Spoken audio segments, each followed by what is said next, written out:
아마 제 설교를 오랫동안 들어오신 분들은 아마 제가 자주 저는 성도님을 변화시키려고 하지 않겠습니다 라고 하는 이야기를 들어보셨을 것 같아요. 근데 이번에 시리즈의 설교 그 제목들은 Why not change? 이게 바뀌지 말란 얘기입니까? 바뀌란 얘기입니까? 바뀌라는 얘기잖아요. 근데 이렇게 성도님들이 변해야 된다라고 제가 얘기를 하고 또 변하지 않아도 괜찮다라고 했을 때 그 긴장감과 그 관계를 여러분이 잘 해석하실 필요가 있습니다. 저는 여전히 성도님들을 제가 변화시키려고 하지 않습니다. 왜냐하면 나도 잘 안 변하는데 무슨 성도님들을 제가 변화시킬 수 있겠어요. 근데 그렇다고 해서 제가 여러분이 변화되는 것을 원치 않거나 아니면 교회가 여러분의 변화를 위해서 아무것도 하지 않다고 얘기하거나 아니면 제가 포기했거나 이런 의미가 아닙니다. 그 의미는 뭐냐면 변화는 저나 교회가 시키는 것이 아닙니다. 그건 하나님이 하실 일이에요.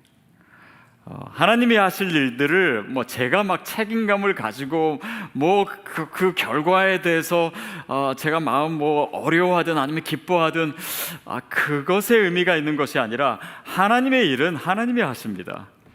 그래서 그 변화된다, 변화돼야 된다, 아니면 변화되지 않아도 된다. 그 뉘앙스를 여러분이 잘 분별을 하시면 좋을 것 같아요. 자, 오늘 본문 말씀 1절 말씀을 우리 다시 한번 읽겠습니다. 시작. 그러므로 사랑을 받는 자녀같이 너희는 하나님을 본받는 자가 되고. 사랑을 받는 자녀같이 하나님을 본받는 자가 되고. 이 말이 서로 연결되어 있습니다. 하나님을 본받는다. 우리가 지금 하나님을 본받아 가고 있지요. 변화되어 가고 있습니다. 그런데 그것을 위해서 어떤 것이 먼저 전제가 되냐면 우리가 하나님의 사랑을 받는 자녀같이. 그러니까 이 말은 하나님의 사랑을 받을수록 우리가 하나님을 본받는 자가 된다라고 하는 의미겠지요. 그런데 우리가 여기서 기억할 것이 있습니다. 우리가 하나님께서 나를 사랑하신다는 것을 알아요. 그렇죠? 아멘. 또 그것을 믿습니다. 근데 그것으로 충분하지가 않습니다. 하나님이 나를 사랑하신다는 것을 우리가 모르는 게 아니에요. 내가 그것을 부인하거나 안 믿는 것이 아닙니다. 그러나 이 하나님의 사랑이라고 하는 것은 인지적 개념이 아니에요. 이것은 관계적 개념입니다. 그래서 그 주님과의 사랑의 관계 속으로 더 깊이 들어가야지 우리가 그 안에서 하나님의 사랑을 느끼고 누리고 또한 변화될 수 있는 것입니다. 그것이 우리의 신앙생활인 것이죠. 자, 그래서 우리가 하나님의 사랑을 받는다라고 하는 것이 무슨 의미인지를 생각해 볼 필요가 있습니다. 여기서 중요한 것은요, 하나님의 사랑을 받기 위해서 우리가 노력할 필요가 없습니다. 나는 하나님의 사랑을 받아야 돼. 하나님의 사랑을 받기 위해서 이것도 해야 돼. 하나님의 사랑을 받기 위해서 예배도 더 열심히 드려야 돼. 아니요, 우리가 노력을 하면 할수록 그 결과로 얻어진 내가 하나님을 사랑하신다라고 하는 느낌은 내 노력의 결과가 될 수 있습니다. 그러니까 내 노력만을 더 강화시킬 수 있어요. 마치 어린아이가 엄마 아빠한테 사랑을 받기 위해서 막 노력을 하려고 방도 치우고 그리고 공부도 더 열심히 하고 그래서 엄마 아빠의 더 사랑을 받을 거야 라고 하는 그 모습을 보여준다면 어쩌면 그 아이의 모습은 되게 가슴 아픈 모습입니다. 부모의 전적인 사랑을 전제로 하고 있지 않기 때문이에요. 그래서 이것이 기독교 영성의 핵심입니다. 무엇이냐면 사랑을 얻으려는 노력 없이 사랑을 받아들이는 것. 여러분 이것을 잘 이해하실 수 있기를 바라요. 사랑을 받기 위해 노력하는 것이 아닙니다. 그러나 하나님의 사랑을 내가 그냥 받는 거예요. 그것을 느끼는 것입니다. 누리는 것입니다. 벼락치기 공부하는 것이 아니에요. 막 노력하는 것이 아닙니다. 사실 우리가 하나님의 사랑을 받기 위해서 할 수 있는 것은요, 아무것도 없습니다. Nothing. 왜냐하면 전적인 하나님의 사랑이 이미 우리에게 주어졌기 때문이에요. 그래서 하나님이 나를 사랑하신다는 것을 내가 아니까 그 복음을 통해서 내가 깨달았지 않습니까? 그 하나님의 관계 속으로 내가 들어가면 되는 것입니다. 그것이 우리의 믿음이에요. 좀 더 구체적으로는 하나님, 우리가 기독교의 하나님을 어떻게 믿고 있습니까? 성부, 성자, 성령 하나님, 삼위일체 하나님이죠. 그분도 서로 관계를 맺고 계세요. 영원한 사랑의 관계를 맺고 계십니다. 그러면 내가 예수님을 믿었다, 예수님을 영접했다라고 하는 것은 그 삼위일체 하나님의 그 영원한 완전한 사랑의 공동체 속으로 내가 들어가는 거예요. 이게 믿음 생활입니다. 그 사랑 가운데로 깊이 들어가는 것입니다. 자, 근데 여기서 우리가 반드시 기억해야 될 것은요, 우리가 들어가는데 그냥 멋있게 들어가는 게 아니에요. 우리의 약한 모습을 가지고 그대로 들어가는 겁니다. 벌거벗고 들어가는 거예요. 부족한 모습 그대로 가는 것입니다. 약점을 가지고 그 사랑의 공동체 안으로 들어가는 거예요. 제가 작년에 저희 그 조카 니스죠, 여조카 결혼식 주례를 하러 한국에 갔다 왔습니다. 근데 이제 신랑 될 사람을 만났어요. 만나서 이제 저희 누나네 집에 가가지고 이제 이런저런 얘기도 하고. 근데 제 여조카가 있고 또 그 밑에 조카가 남동생이 있어요. 근데 이제 신랑 될 이 형제가 그 남동생한테 물어봤습니다. 니네 누나 약점이 뭐니? 물어봤어요. 그랬더니 그 동생이 뭐라고 대답하냐면 결혼식 끝난 다음에 알려드릴게요 하더라고요. 뭐 어떤 생각으로 그렇게 했을까요? 근데 여러분, 이 결혼이라고 하는 게 그렇지 않습니까? 우리가 완벽한 존재로 하는 게 아니에요. 우리의 약점, 우리의 허물, 우리의 어떤 그냥 보이기 부끄러운 이 모든 것을 가지고 들어가는 것입니다. 그러면서 지지고 볶고 또 싸우기도 하고 때로는 다시 품기도 하고 그러면서 있는 모습 그대로 받아들이는 훈련을 하고 그러면서 두 사람이 성장해 가는 것이 결혼 아닙니까? 우리의 약점을 가지고 들어가는 거예요. 제가 이제 몇 주 동안 우리 변화에 대해서 설교를 하고 저희 이제 부모님이 항상 설교를 이제 방송으로 들으세요. 그리고 며칠 전에 아버지께서 이제 저한테 문자를 보내셨어요. 설교 잘 들었다. 나는 변화되고 싶은데 그게 잘 안 된다. 그러시더라고요. 그래서 제가 뭐라 그랬냐면 아버지, 변화 안 되셔도 됩니다.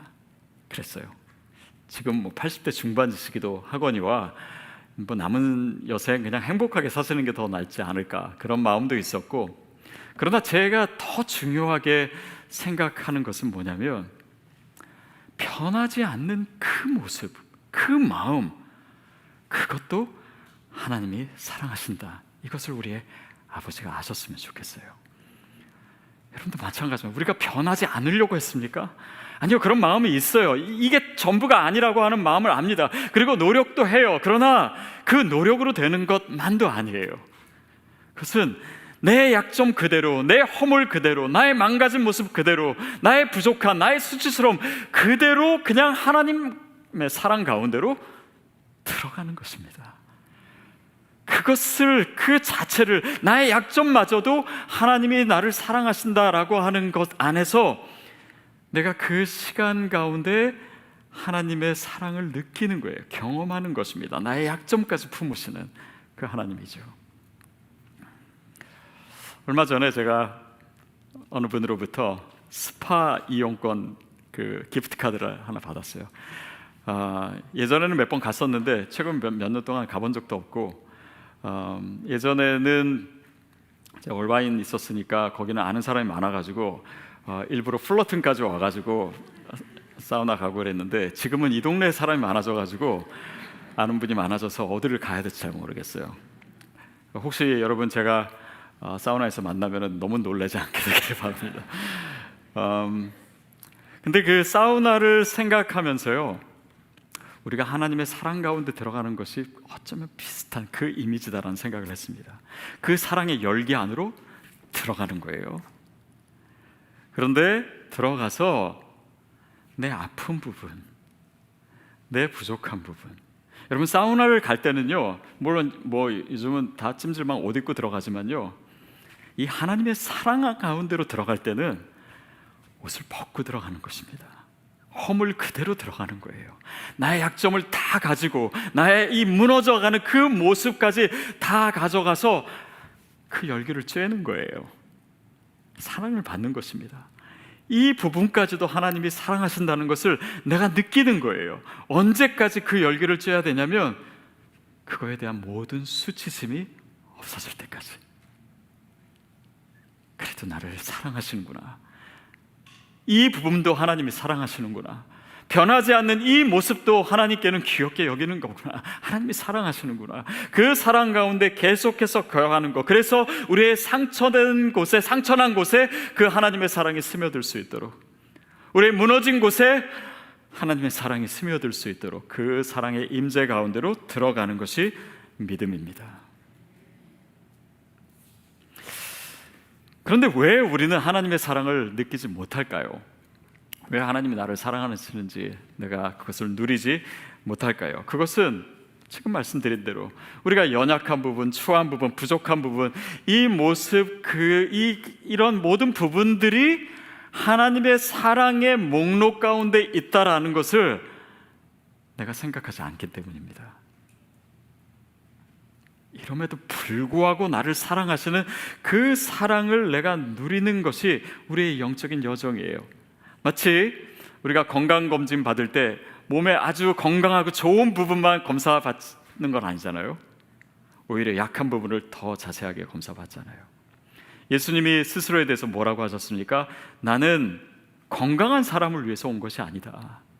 나는 아픈 사람들, 병자들을 위해서 내가 온 것이다. 누가복음 14장에 보면 이런 비유 있습니다. 한 주인이 사람들을 초대해요. 그래서 큰 잔치를 벌이려고 했는데 사람들이 여러 가지 이유로 핑계를 대면서 오지 않는 거예요. 그러니까 어떻게 합니까? 자기 종들을 시켜서 길로 나가고 어떤 골목길로 가가지고 사람들을 초대하되 가난한 사람, 병든 사람, 뭐 장애가 있는 사람, 소외된 사람, 이런 사람들을 잔뜩 초대합니다. 여러분 그 비유 아시죠? 자, 이거를요 우리의 개인적인 차원에 한번 적용해 보십시오. 하나님은 우리가 보기 좋은 거, 하나님 앞에서 괜찮은 모습, 그런 부분들만 초대하신 것이 아니라 오히려 주님이 더 우리를 초대하기를 원하시는 부분은 우리가 보여드리고 싶지 않은 부분, 우리의 수치감이 있는 부분, 우리의 과거, 우리의 상처, 우리의 슬픔, 주님 앞에 내놓기 어려운 이 것들을 주님 앞에 가지고 나아가는 것, 하나님 그것을 원하시고요, 변화는 그때 일어납니다. 하나님의 사랑은 그때 우리에게 체험되기 시작해요. 자, 그러면서 2절 말씀으로 우리가 옮겨볼까요? 2절 같이 읽겠습니다. 시작. 그리스도께서 너희를 사랑하신 것 같이 너희도 사랑 가운데서 행하라. 그는 우리를 위하여 자신을 버리사 향기로운 제물과 희생 제물로 하나님께 드리셨느니라. 우리가 하나님을 본받는 자가 됨에 있어서 먼저는 하나님의 사랑을 받아야 된다 얘기했습니다. 그런데 또 한편으로는 2절에서는 사랑 가운데서 행하라라고 얘기하고 있어요. 물론 이 두 가지는 서로 연결된 것입니다. 내가 사랑 가운데 행하기 위해서는 하나님이 나에게 주신 그 사랑이 우리 가운데 채워져야지요. 왜냐하면 우리 안에 사랑이 없는데, 채워진 것이 없는데, 받은 것이 없는데, 계속 말하자면 입금되는 게 없는데 출금만 할 수는 없잖아요. 그래서 이 두 가지가 서로 연결되어 있습니다. 자, 그런데 사랑 가운데 행하라, 사랑 가운데 행하라, 이것은 뭔가 우리가 사랑의 주체로서 행하라라고 하는 것이죠. 여러분 잘 아시는 그림 중에 이 렘브란트의 탕자의 귀향이라고 하는 그림이 있습니다. 이 그림이 이제 뭐 많은 기독교 저자들이 이 그림에 대해서 설명하는데, 특별히 헨리 나우엔이 이 그림을 보면서 이런 얘기를 합니다. 하나님께서 우리를 아버지의 사랑 가운데서 초청하시는 이유는 아버지와 같이 되게 하기 위해서이다. 아버지의 사랑으로 초청하시는 이유, 그러니까 아버지가 아들을 사랑함과 같이 그 사랑을 우리도 알고 우리도 누리고, 그러나 거기서 멈추는 것이 아니라 그 사랑을 행하게 하기 위해서라는 것이죠. 여러분, 하나님께서는요 단지 우리를 천국에 보내시기 위해서 사랑하신 것이 아닙니다. 우리로 하여금 사랑하게 하기 위해서 우리를 사랑하신 거예요. 그래서 주님을 닮아간다라고 하는 의미에는 가장 핵심에는 우리가 그 사랑을 행하는 것이 들어있습니다. 우리가 사랑이 되어가는 거예요. 하나님의 사랑의 증거가 되어가는 것입니다. 자, 근데 여기서도 우리가 다시 기억해야 될 것이 있습니다. 사랑을 행한다, 뭔가 사랑을 베푼다라고 했을 때 이것 또한 우리의 노력의 차원에서 하는 것이 아닙니다. 여러분, 사랑해야 된다, 용서해야 된다, 그런 설교를 저도 많이 했고 또 여러분도 많이 들으셨을 거예요. 근데 그런 설교를 듣고 내가 이를 악문다고, 내가 몸부림친다고, 내가 사랑해야지, 정말 사랑하기 어려운데 내가 어떻게든 사랑해야지 노력 많이 하셨을 거예요. 그리고 그 자체가 너무 귀한 것입니다. 그런데 여러분, 정말 거기에 성공하셨나요? 아니면 실패가 더 많나요? 아니면 제자리로 돌아왔나요? 저에게는 성공보다 실패가 더 많았던 것 같습니다. 제 노력으로 되는 것이 아니라고 하는 것을 노력할 때마다 더 많이 깨닫게 되는 것 같아요. 자, 역설 같지만 우리가 사랑하는 자가 되기 위해서는요, 내가 그것을 위해서 노력하는 것을 포기할 때 하나님께서 나를 더 만지기 시작하십니다. 이 말은 우리가 아무것도 안 해도 된다, 아니면 나 이제는 뭐 의지도 없어, 아무것도 없어, 그냥 그게 아니라요, 내가 정말 사랑하는 자가 되기 위해서는 내가 어떻게든 노력으로, 내 결단으로 내가 정말 어떻게든 해가지고 해보겠다라고 하는 그 노력이 아니라 하나님의 사랑 안으로 더 들어가야 되는 거예요. 그것이 방법입니다. 어쩌면 유일한 방법이에요. 우리의 사랑의 한계를 깨닫는 그 실패의 자리에서 오히려 하나님 안으로, 그 사랑 안으로 더 깊이 들어가는 것입니다. 그러면 사랑 가운데서 행하라라고 하는 것은 무엇일까요? 과연 우리에게 어떤 행동을 요구하시는 것일까요? 이 행하라라고 하는 단어, 이 헬라어 표현은 페리파테오라고 하는 단어인데요, 이것은 걷다라고 하는 의미입니다. 걷는 거예요. 일상을 걷는 것입니다. 좀 더 구체적인 것이죠. 자, 그러면서 예수가 이 어떤 표현이 나오냐면, 너희도 사랑 가운데 행하라라고 한다. 그는 우리를 위하여 자신을 버리사 향기로운 제물과 희생 제물로 하나님께 드리셨느니라. 그러니까 우리가 사랑 가운데 행할 수 있는 이 엄청난 사건에 대해서 얘기하고 계세요. 그러니까 우리에게는 사랑이 없습니다. 우리는 노력해봤자 늘 거기서 거기에요. 그러나 우리가 사랑 가운데 행할 수 있도록 하나님께서는 이미 엄청난 일을 행하신 거예요. 그분께서 화목제물이 되심으로 또 희생제물로 자신을 드리셨다. 그러니까 우리가 퍼다 쓸 수 있는 이 사랑은 헤아릴 수가 없는 것입니다. 우리가 처음에 그냥 우리가 노력에 하는 것이 아니라 하나님께서 사랑해 주시니까 우리는 그냥 가만히 있고 사랑받고 이렇게 좀 쉽게 가려고 했는데, 사실은 사랑을 행하라라고 하는 말이 나왔어요. 그리고 그것을 떠받치고 있는 이 복음의 메시지가 우리에게 주어졌습니다. 그러니까 지금 이 사도 바울은요, 우리가 사랑을 행하는 데 있어서 그냥 그래 마음 편하게, 아니면 그냥 좀 부담 갖지 말고 그냥 소소하게 이 정도로 얘기하는 것이 아니라요, 복음을 얘기하면서 이 복음의 핵심으로 직진하고 있습니다. 희생을 얘기하고 있어요. 죽음을 얘기하고 있고 십자가를 얘기하고 있습니다. 여러분, 사랑은 그 본질상 자기의 죽음을 요구합니다. 자아의 죽음이죠. 예수님도 그런 얘기 많이 하셨어요. 다른 사람을 사랑하기 위해서, 형제를 사랑하기 위해서는 자기 생명을 버려야 한다. 그것이 형제 사랑이다. 부담되기 시작하죠. 그러니까 이 복음에 대해서 유대인들이 꺼리게 하고 또 헬라인은 미련한 것이라고 하는 거기가 바로 여기입니다. 그런데 이 사랑은 그냥 우리가 어떤 노력이나 결단으로 하는 그런 차원이 아니고 복음으로 인해서 떠받치고 있는 것이에요. 자, 다시 말하면 그 사랑은 우리에게 어떻게 경험되고 그 사랑을 내가 어떻게 받고 어떻게 느낄 수 있는가? 그것은 십자가를 통해서만 가능하다. 십자가의 여정을 통해서만 우리가 하나님의 사랑을 경험할 수 있습니다. 다른 지름길이 없어요. 희생을 통해서만 사랑이 체험되고 경험됩니다. 그것을 배우게 됩니다. 그리고 우리가 변화되게 돼요. 예수님의 이야기 또 예수님의 사건들은요, 사복음서에 다 퍼져 있습니다.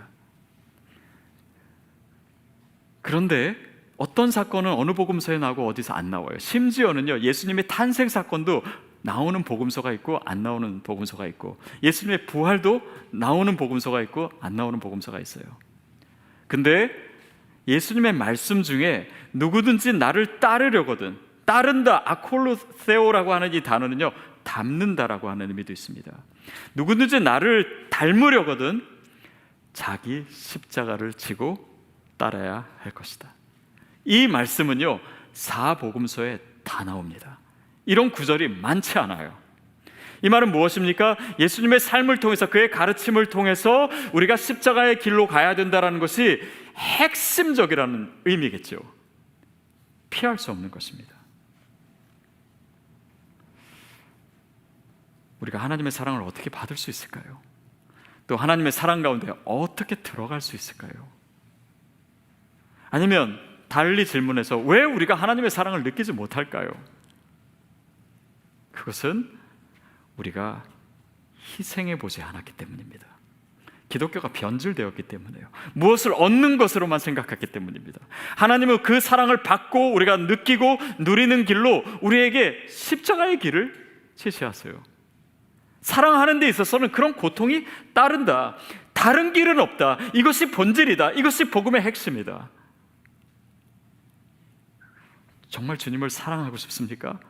근데 내가 주님을 정말 사랑하고 있는지 아닌지 잘 모르겠어요. 아니면 내가 예수를 10년, 20년 믿었는데 내가 정말 주님을 사랑하는지조차 잘 모르겠어요. 아니, 내가 그리스도의 신부가 돼서 영원히 하늘나라에서 주님을 신랑으로 살아가야 되는데 내가 주님을 사랑하지 않아요?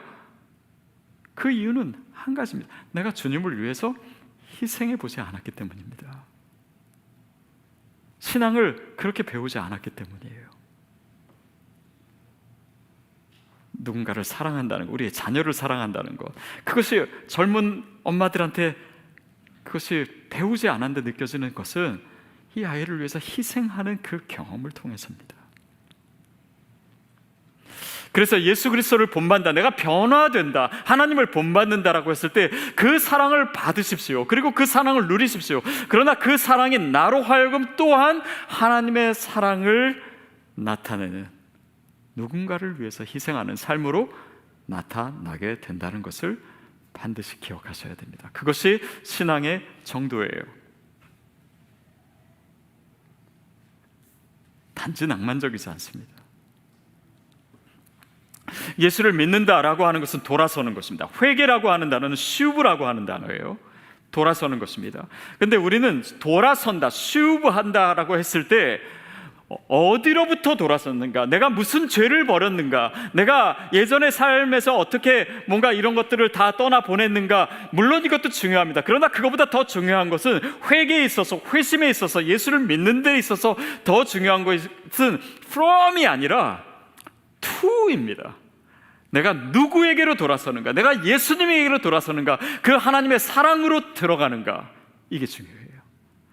마치 우리가 선교적 교회에 대해서 배울 때도 우리가 죄와 사망에서 구원받았잖아요. 거기서 끄집어내졌잖아요. 근데 거기가 종착역이 아니에요. 내가 이 구원이 무엇을 위해서, 또 하나님의 어떤 소명을 위해서 내가 구원을 받은 것인가 중요한 것처럼 투가 중요합니다.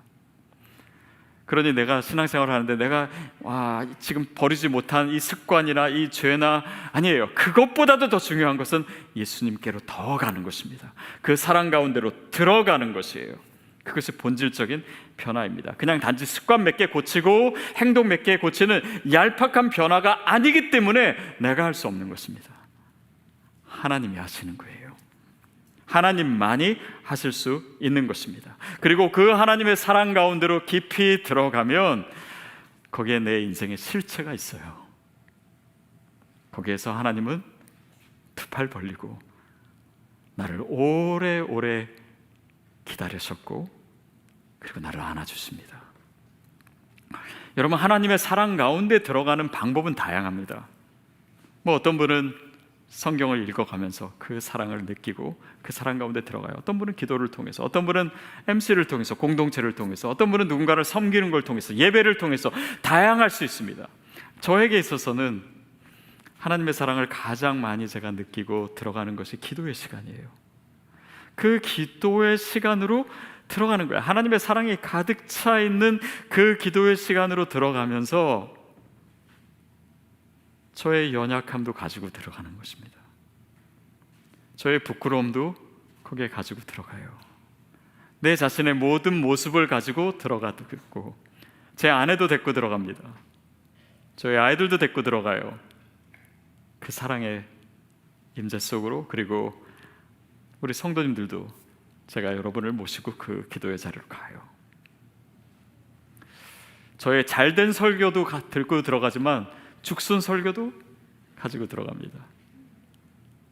제가 좋아하는 사람도 데리고 들어가지만 제가 좋아하지 않는 사람도 데리고 들어가게 돼요. 그 사랑입니다. 그것이 사랑을 받는 것이고 또한 행하는 것이에요. 결국 하나님의 사랑이 우리를 변하게 하는 것입니다. 그 사랑을 마음껏 받으십시오. 그 사랑을 마음껏 누리십시오. 그리고 사랑 가운데서 걸으십시오. 날마다 우리의 일상 가운데서. 그럴 때 그리스도께서 우리를 위해서 희생하신 것처럼 그 놀라운, 그 아름다운 사랑도 우리가 실천해야 하고 또 느끼고, 그래서 하나님의 사랑을 경험하는 가운데 저와 여러분이 더 주님을 닮아가게 될 줄로 믿습니다. 그 여정에 함께하고 계신 여러분을 축복하고 또 함께할 수 있어서 너무 감사합니다.